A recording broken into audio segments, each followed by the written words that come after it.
Hello students, welcome to my YouTube channel Shri Karni classes. Students, last video में हमने हमारे चतुर्भुजों के प्रकार पढ़े। आज इस वीडियो में हम उन्हीं पर बेस्ड कुछ एग्जांपल जो हमारी बुक में दिए हुए हैं उनको सॉल्व करेंगे।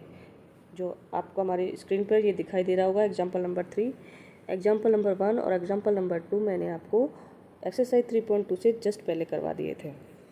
तो करते हैं स्टार्ट।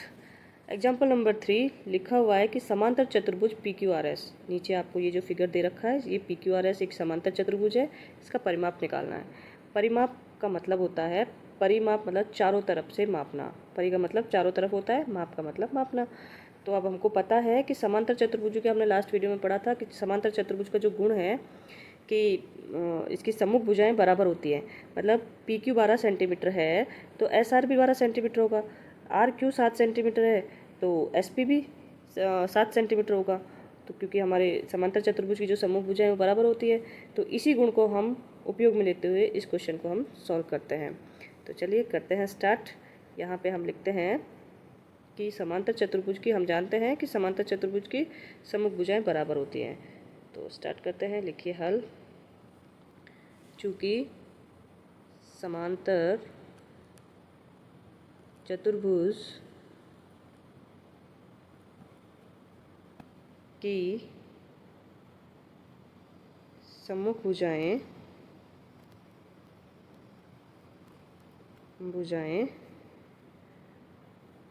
बराबर होती हैं। हम जानते हैं कि सम्मुख भुजाएं बराबर होती हैं। तो जैसे ही अब हम ये जानते हैं तो इसके अकॉर्डिंग हम लिख सकते हैं कि PQ बराबर 12 सेंटीमीटर है तो SR भी 12 सेंटीमीटर होगा। तो यहाँ लिख सकते हैं हम PQ, इसीलिए इसको इसीलिए लगा के PQ बराबर 12 सेंटीमीटर, जो किसके बराबर होगा, इसकी जो सम्मुख भुजा है, कौन सी इसकी सम्मुख भुजा, SR। तो हम इसको SR या RS जो भी आप लिखो वो लिख सकते हैं। RS लिख देते हैं, चलो ठीक है। तथा क्या होगा, PQ 7 से RQ 7 सेंटीमीटर है तो SP भी 7 सेंटीमीटर होगा। तथा RQ बराबर 7 सेंटीमीटर, इसलिए SP भी 7 इसके बराबर होगा। अब हमें चार भुजाओं की नाप पता पड़ गई, तो अब इसका परिमाप हम निकाल सकते हैं। इसलिए इसका परिमाप क्या हो जाएगा, परिमाप का मतलब होता है इसकी चार भुजाओं को ऐड कर दो। PQ चारों तरफ से, PQ से P से स्टार्ट करेंगे, वापस P पे आ जाएंगे।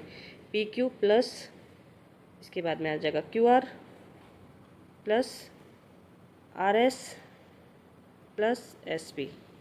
आ गए, P से स्टार्ट करा, लास्ट P पे आ गए। चारों तरफ की नाप कितनी हो जाएगी, अब इनको हम यहाँ लिख सकते हैं। इनकी नाप हमें दे रखी है इनके सामने।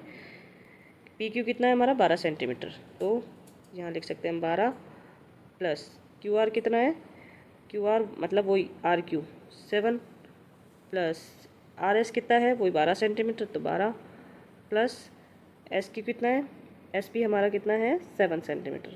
तब हम इनको ऐड करेंगे, 12 और 7 दोनों को जोड़ेंगे तो ये हो जाएगा हमारा 19 प्लस 12 करेंगे 31 प्लस 7 करेंगे तो ये हो जाएगा 38 सेंटीमीटर इसका परिमाप आ गया।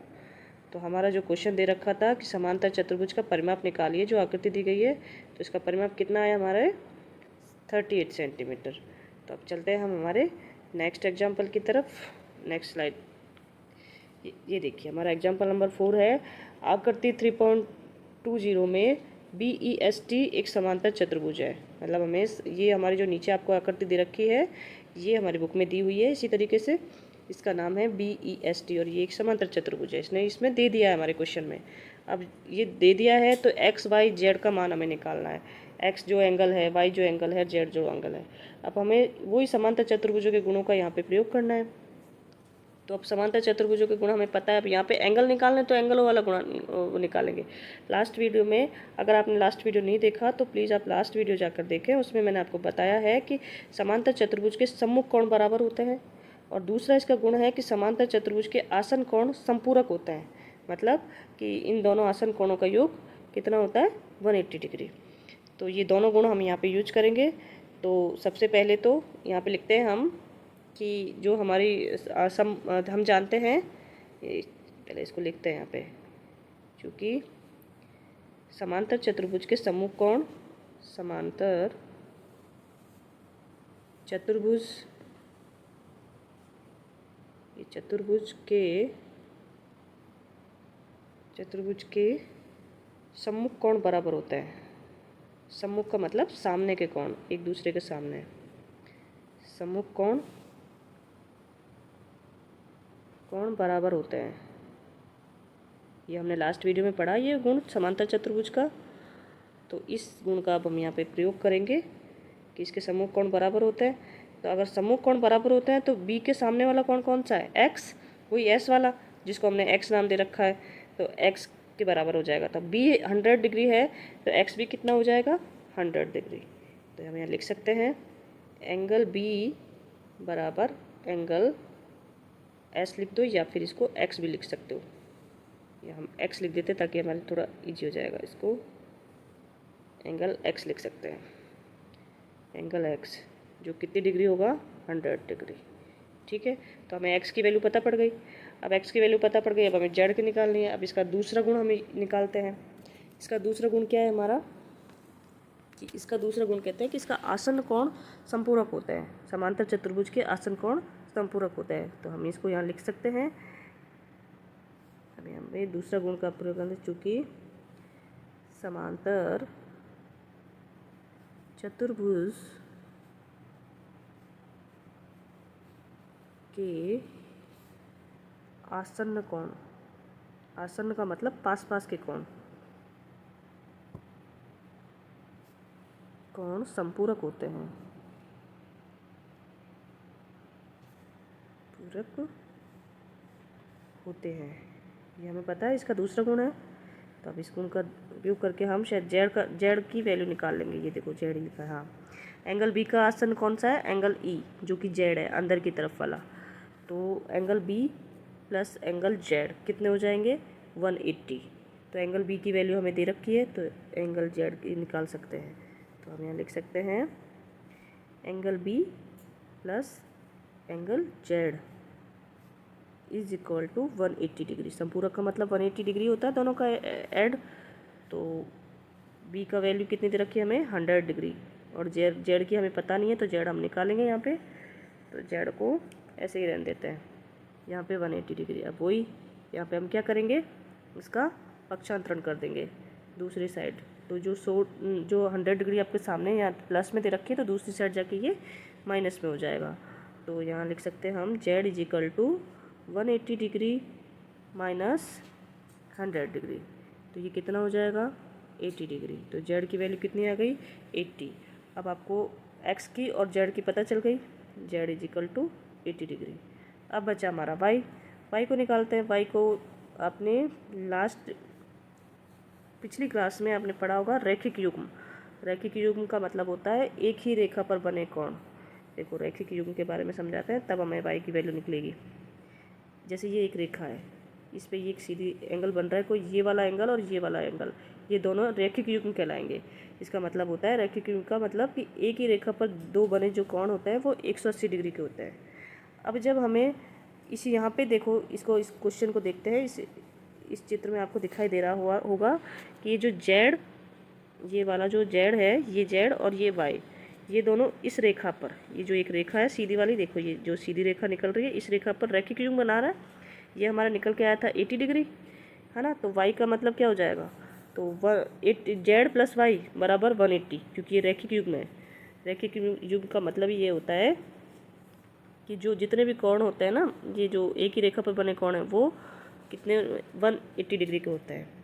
तो यहाँ पे हमारा वाई और जेड रैखिक युग्म बना रहे हैं। तो हम यहाँ पे ऐसे लिख सकते हैं इसको, ये तो समझाने के लिए लिखा हमने, इसको मिटा देते हैं। ये लिख सकते हैं चूँकि एंगल वाई और एंगल जेड बराबर 180 डिग्री होगा।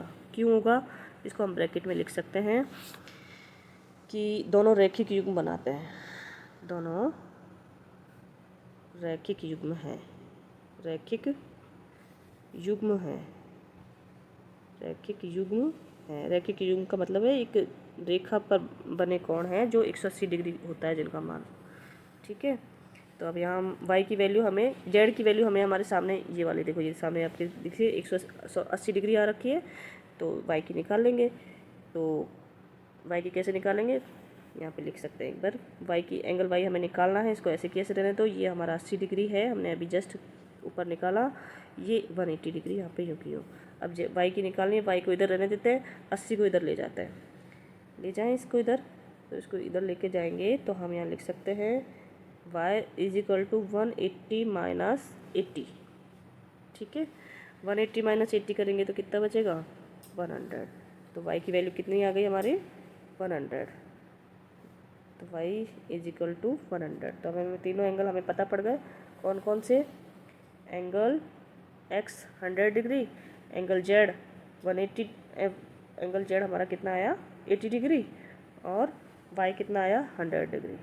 ठीक है, तो ये वाला क्वेश्चन भी हमारा सॉल्व होता है कि आकृति 3.20 में BEST नाम से एक समांतर चतुर्भुज है जिसका XYZ का मान निकालना है। बस ये पूछा है हमारा, XYZ का मान निकालना है। तो अब चलते हैं हम हमारे अगले क्वेश्चन की तरफ। ये देखिए स्क्रीन पे हमारा एग्जाम्पल नंबर 5, समांतर चतुर्भुज RING में आकृति 3.22 है। ये आकृति 3.22 हमारी बुक में दी हुई है कि ये आकृति नंबर है।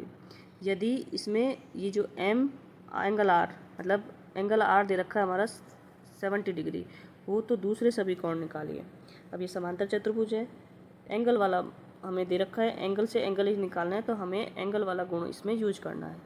तो अब हम जानते हैं कि समांतर चतुर्भुज के एंगल कितने, कौन कौन से होते हैं, क्या गुण होता है समांतर चतुर्भुज के लिए, क्या जानते हैं।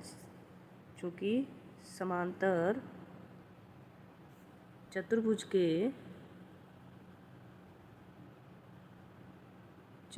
के सम्मुख कोण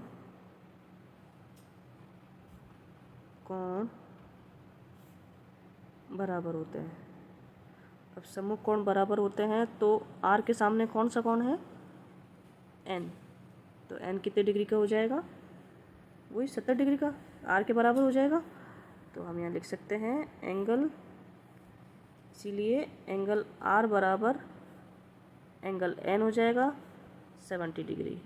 ठीक है, और एंगल I बराबर, एक सेकेंड, एंगल I बराबर हो जाएगा इसका, ये एंगल है, थोड़ा तिरछा बनाना है इसको ऐसे, एंगल I बराबर हो जाएगा एंगल G जो हमें निकालना है। N की वैल्यू तो हमें पता पड़ गई, एक एंगल दे रखा था, एक एंगल से दूसरा एंगल हमने निकाल लिया, अब दो एंगल और बच रहे हैं हमारे। तो अब इसमें देखते हैं कौन सा गुण यूज कर सकते हैं। अब ये 70 डिग्री है, ये हमारा निकल के आ गया है कितना, 70 डिग्री। अब हमारा इसका दूसरा जो एंगल वाला दूसरा जो गुणधर्म है वो क्या कहता है कि समांतर चतुर्भुज के आसन्न कोण संपूरक होते हैं। मतलब ये R के बराबर R प्लस I करेंगे तो 180 डिग्री होगा, और R प्लस G करेंगे तो भी 180 डिग्री होगा। तो हम चाहें तो लिख सकते हैं R प्लस, मतलब R प्लस I बराबर 180 डिग्री लिख के इसको निकाल लेंगे। फिर I की जैसी वैल्यू आ जाएगी, I के सामने G वाला एंगल है तो ऐसे भी निकाल सकते हैं। या फिर R प्लस G को 180 डिग्री के बराबर रख के G की वैल्यू निकाल लेंगे, और G के बराबर I होता है, क्योंकि ये सम्मुख कोण है इसलिए ऐसे I भी निकल जाएगा, कैसे भी कर सकते हैं। तो इसको हम लिखेंगे यहाँ पे, दूसरा गुणधर्म हम जानते हैं, चूँकि समांतर चतुर्भुज के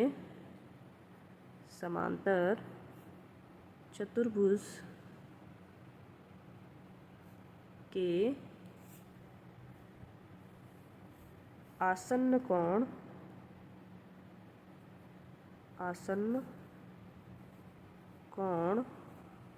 संपूरक होते हैं।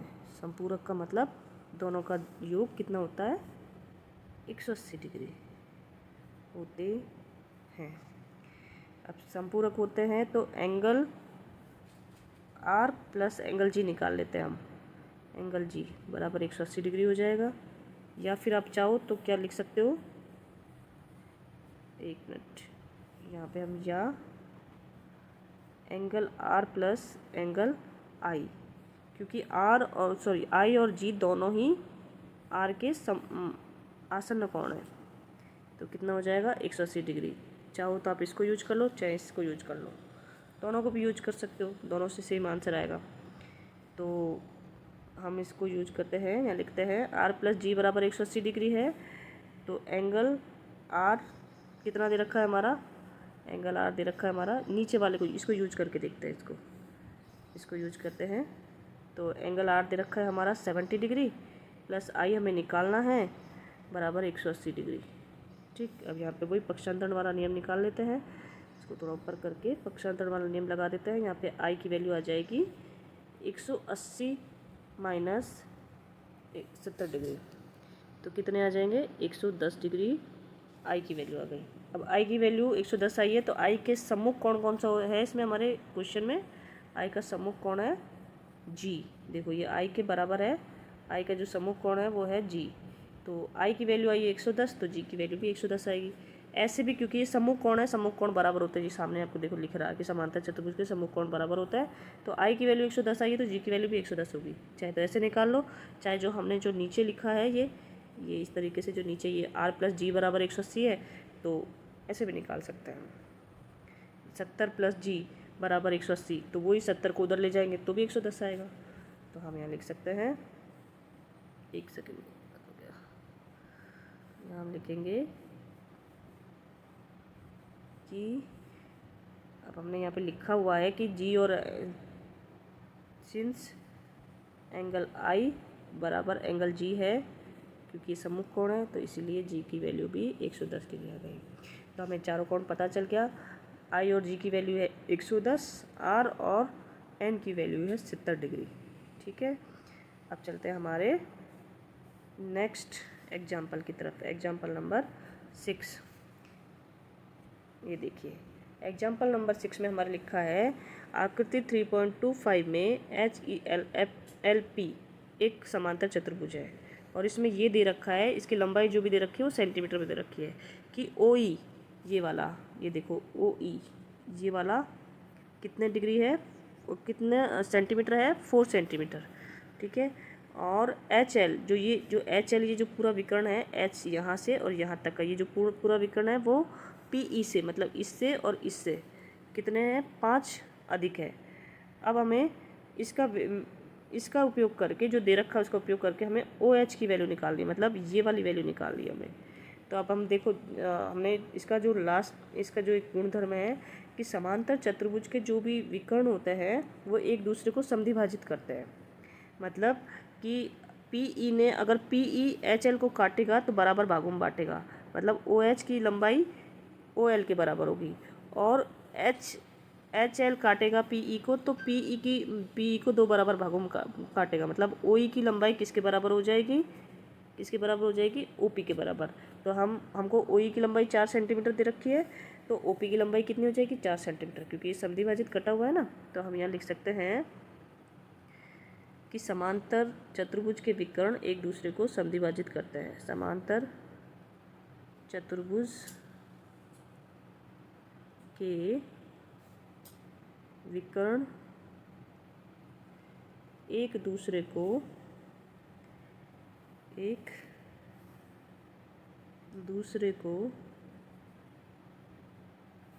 समद्विभाजित, सम का मतलब होता है समान, द्वि का मतलब होता है 2, भाजित मतलब बांटता है। ठीक है, 2 बराबर भागों में बांटते हैं, मतलब ये जो अगर एक दूसरे को काटेंगे तो 2 बराबर भागों में बांटेंगे, मतलब दोनों ही विकर्णों के 2-2 पार्ट सेम होंगे, मतलब HL के दोनों पार्ट बराबर होंगे और PE के दोनों पार्ट बराबर होंगे। समद्विभाजित, एक मिनट, क्या लिखा हमने, समांतर चतुर्भुज के विकर्ण एक दूसरे को समद्विभाजित करते हैं, यहाँ लिखते हैं करते हैं। इसीलिए क्या हो जाएगा, इसलिए हमारा हो जाएगा कि OP बराबर OE, मतलब OE बराबर OP। एक सेकेंड, OE बराबर, इसलिए OE बराबर OP कितना हो जाएगा, 4 सेंटीमीटर। अब हमें क्या निकालना है इस क्वेश्चन में, इस क्वेश्चन में पूछ रहा है कि HLPE से 5 अधिक है। तो पहले तो HL की वैल्यू निकालें, नहीं PE की वैल्यू निकालें, क्योंकि हमें OE की दे रखी है और OE OP के बराबर है। तो OE 4 सेंटीमीटर है तो ये भी 4 सेंटीमीटर हो जाएगा। क्या OP, तो ये 4 सेंटीमीटर का, तो पूरी PE कितनी हो जाएगी, 4 + 4 8 सेंटीमीटर की हो जाएगी। तो हम यहाँ लिख सकते हैं OE और OP दोनों बराबर 4-4 सेंटीमीटर के हैं, तो PE कितनी हो जाएगी हमारी, PE बराबर 8 सेंटीमीटर। लिख सकते हैं यहाँ पे 4 + 4 बराबर में 8 सेंटीमीटर। ठीक है। अब हमारे क्वेश्चन में आगे लिखा है कि जो HL है, ये जो HL है ये वाली लाइन PE से 5 अधिक है, मतलब PE की जो वैल्यू आई है उसमें 5 ऐड कर देंगे, वो HL की वैल्यू होगी। तो हम इसको यहाँ पे लिखेंगे HL की वैल्यू कितनी हो जाएगी, PE से 5 अधिक, PE + 5। ये हमारे क्वेश्चन में दे रखा है, तो हम यहाँ लिख सकते हैं दिया है, हमें क्वेश्चन में दिया है। ठीक है, तो इसको हम यहाँ पे लिखेंगे HL बराबर PE + 5। तो यहाँ लिख सकते हैं हम PE की वैल्यू कितनी है हमारी, 8 सेंटीमीटर + 5, तो HL की कितनी आ गई हमारी, 13 सेंटीमीटर। ठीक है, तो इसको 13 लिखते हैं पहले, 13 सेंटीमीटर। ठीक, HL की वैल्यू आ गई। पूरी HL हमारे पूरा एक विकर्ण है। अब PE जो विकर्ण है वो HL को 2 बराबर भागों में बांट रहा है, क्योंकि हमने ऊपर पढ़ा है कि समांतर चतुर्भुज के विकर्ण एक दूसरे को बराबर भागों में बांटते हैं। तो HL की पूरी वैल्यू जो हमारा जो HL है, इसकी पूरी की वैल्यू कितनी आई है, 13 सेंटीमीटर। अगर इसको 2 बराबर भागों में बांटना है तो मतलब आधा पार्ट कर देंगे इनका, आधा आधा, तो इनका आधा कर देंगे, 13 का आधा करेंगे तो दोनों की वैल्यू आ जाएगी हमारे सामने। ठीक है, 13 का आधा कितना होगा, 1 सेकेंड, 13 का आधा हमारा हो जाएगा, इसलिए हमें OH की वैल्यू निकालनी है ना। इसमें क्वेश्चन में लिखा है OH, और OH HL का आधा है। ये HL है, देखो 1 मिनट, इसको यहाँ पे मिटा देते हैं यहाँ से ताकि आपको पता पड़े। तो HL का आधा क्या है, OH, तो OH की वैल्यू क्या आ जाएगी, OH हमारा आ जाएगा, OH = आधा होगा किसका, HL का। और HL हमें पता है कितना है हमारा, HL कितना आया है, 13 सेंटीमीटर। तो HL को हम लिख सकते हैं 1/2 × 13, मतलब 13 में 2 का भाग लगाना, सीधा सीधा ये कह रहा है ये क्वेश्चन। यहाँ पे इसको 2 को थोड़ा सही से लिख देते हैं, तो कितना हो जाएगा, 13 में 2 का भाग लगाएंगे तो आंसर आएगा 6.5 सेंटीमीटर। तो OH की हमें वैल्यू क्या मिल गई, 6.5 सेंटीमीटर। तो इस प्रकार हमारा ये वाला एग्जाम्पल कंप्लीट हुआ कि जो भी आकृति हमें समांतर चतुर्भुज की दे रखी है उसमें OH की वैल्यू निकालनी थी। तो ये हमारा कंप्लीट हुआ। अब चलते हैं हमारे नेक्स्ट एग्जाम्पल की तरफ। तो ये 7th क्वेश्चन हमारी स्क्रीन पे दे रखा है कि RICE एक समचतुर्भुज है जिसमें X, Y, Z का मान ज्ञात कीजिए और अपने उत्तर की पुष्टि कीजिए। अभी तक हम समांतर चतुर्भुज के बारे में पढ़ रहे थे, अब हमें समचतुर्भुज के गुण इसमें अप्लाई करने होंगे, क्योंकि जो दे रखा है हमें आकृति वो समचतुर्भुज वाली आकृति दे रखी है। ठीक है, तो हमें इसमें दे रखा है कि X, Y, Z का मान निकालना है। अब सबसे पहले तो ये समचतुर्भुज है, तो इसकी डेफिनेशन से एक ही बात दिमाग में आनी चाहिए कि इसकी चारों भुजाएं बराबर होगी, क्योंकि ये समचतुर्भुज है। तो इसमें हमें ये 13 सेंटीमीटर एक भुजा दे रखी है, तो सभी भुजाएं कितनी हो जाएगी, 13 सेंटीमीटर की। तो Z बराबर सीधा सीधा निकल के आ रहा है, कितना आ रहा है, 13 सेंटीमीटर। ठीक, अब दूसरा जो गुण है वो क्या कहता है कि इसके जो विकर्ण है वो एक दूसरे को समद्विभाजित करते हैं। अब नीचे अंदर जो आपको X और Y दे रखे हैं, ये विकर्ण के ही आधे आधे पार्ट है। X एक दूसरे EI विकर्ण का आधा पार्ट है और Y RC का आधा पार्ट है। तो हम अगर RC Y भी कितना हो जाएगा, 12, क्योंकि समद्विभाजित हो रहा है, इसका आधा पार्ट हमें दे रखा है 12, तो Y = 12 सेंटीमीटर और X = 5 सेंटीमीटर। तो हम इनकी पुष्टि कीजिए। अब इनको पुष्टि का मतलब होता है कि इनके सामने हमको ये बताना है कि ये 13 सेंटीमीटर या फिर 12 सेंटीमीटर इनकी जो वैल्यू आ रही है वो क्यों आ रही है कि। तो अब हम यहाँ पे लिख सकते हैं कि Z = हमारा आ रहा है 13 सेंटीमीटर। तो ये क्यों आया है कि समचतुर्भुज की भुजाएं बराबर होती हैं। तो इसको हम यहाँ इसकी पुष्टि के लिए लिख सकते हैं कि समचतुर्भुज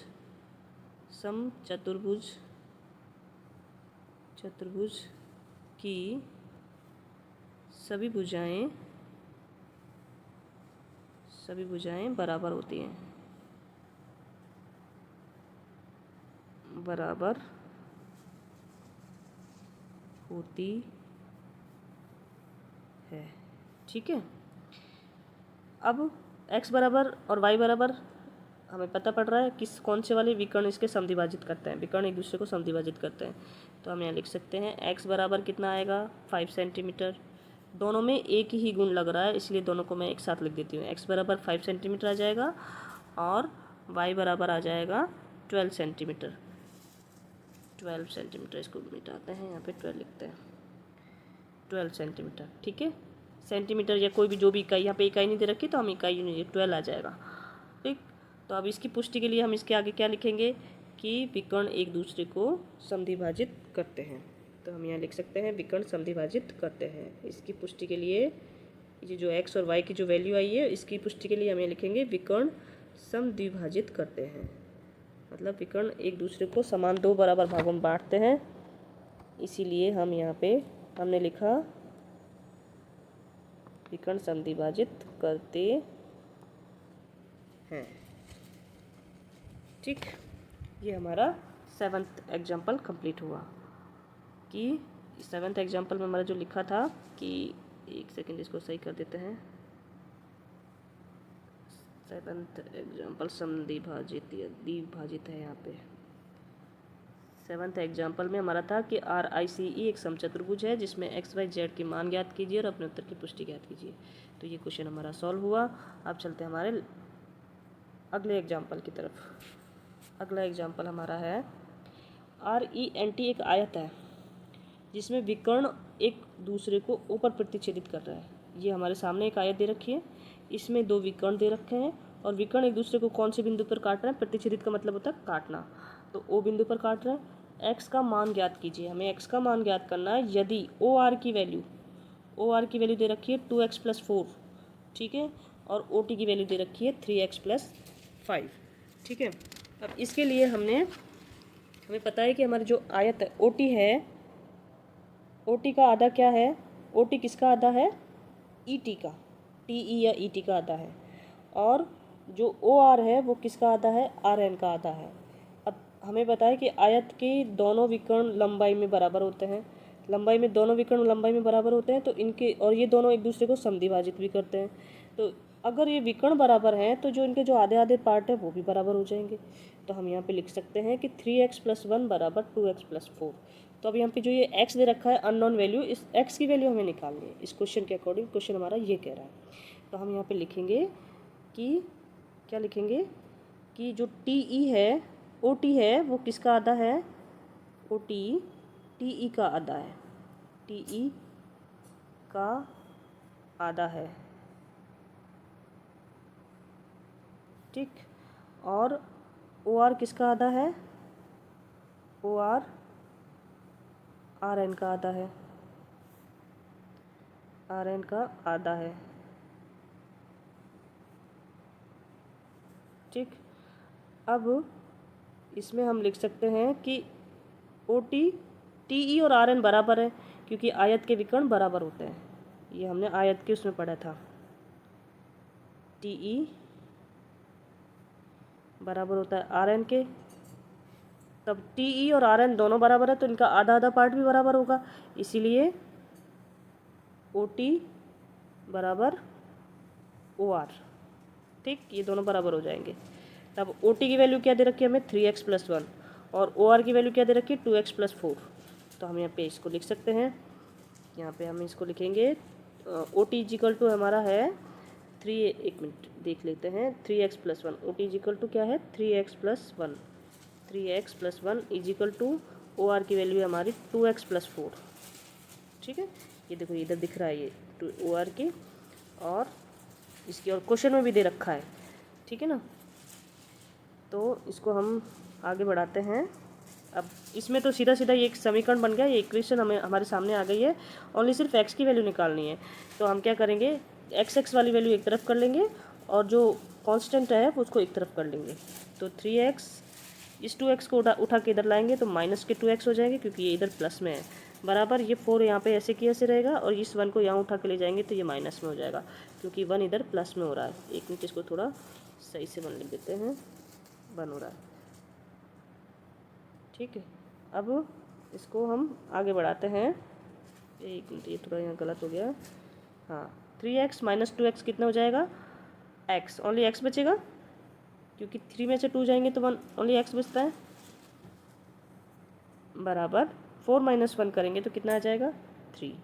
बस यही वैल्यू हमें निकालनी थी, जो x जो हमें दे रखा है। तो हमारा जो क्वेश्चन था इसमें लिखा था कि आपको x का मान ज्ञात करना है यदि OR और OT की वैल्यू ये है। तो हमारे पास जो भी जानकारी पहले से जो भी गुण है हमारे आयत के, हमने उसका यूज करके हमने x की वैल्यू निकाल ली। तो स्टूडेंट्स, ये वीडियो हमारा यहीं कंप्लीट होता है। आपको हमारा वीडियो कैसा लगा मुझे कमेंट करके ज़रूर बताएं। अगर वीडियो पसंद आए तो अपने दोस्तों के साथ ज़रूर शेयर करें और चैनल को सब्सक्राइब करें और वीडियो को लाइक करें। Thank you.